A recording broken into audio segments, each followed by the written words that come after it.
Cette semaine, pendant que le monde parle des gangs en Haïti, pendant que les experts comptent les morts et les déplacés, le peuple haïtien était en train de conquérir le monde de l'art.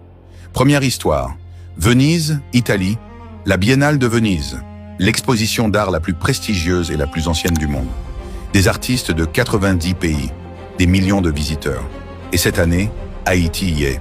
Édouard Duval-Carrier et Manuel Mathieu, deux artistes haïtiens, exposent leurs œuvres à la Biennale de Venise 2026, aux côtés des plus grands noms de l'art mondial.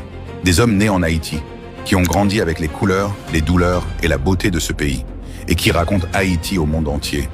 Pas avec des mots, avec de la peinture. Deuxième histoire, Paris, France, le prix Goncourt de la poésie.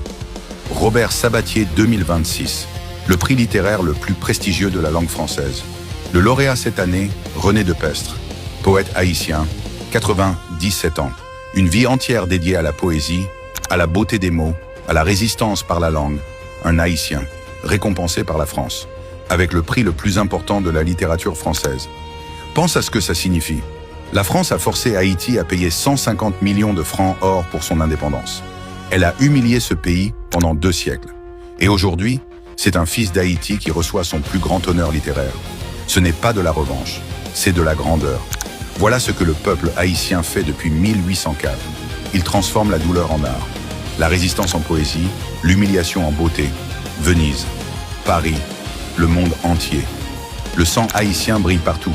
Suis Dark Haïti chaque jour, une vérité sur Haïti que l'histoire officielle ne raconte pas. Partage pour que le monde sache ce que le peuple haïtien accomplit.